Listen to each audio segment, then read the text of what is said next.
Non so perché e per come. E so però, sen tutti come tagliati in due. È come quando ti stai in nabora con la bindela, prima via gli scorzi, poi ti scominci a far le as. De quantoc, de qual alter.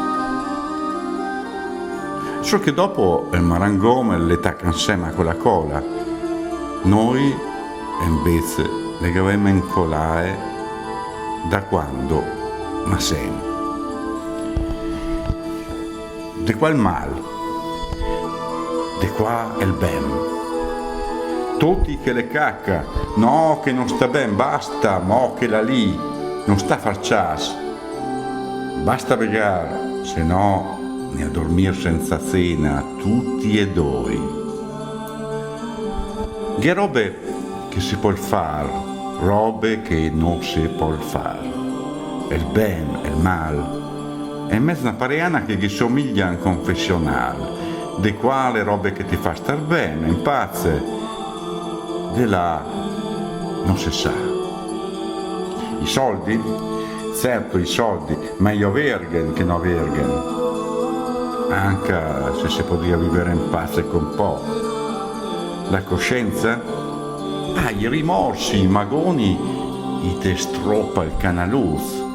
In fondo è il pon di Adamo cos'ero, se non un ricordo del peccato, del primo peccato del mondo.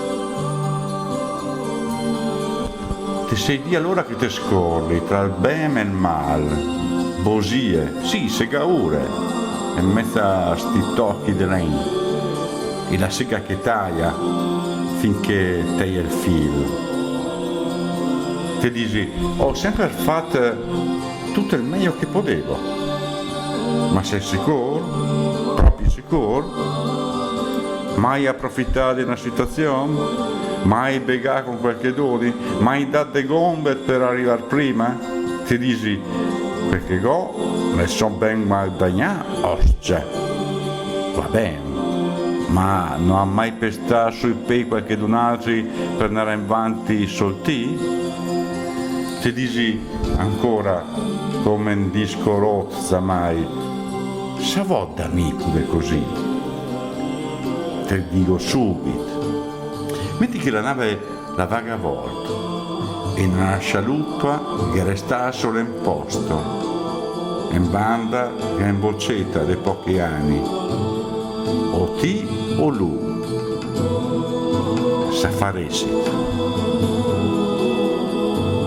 Dimmi, s'affaresi.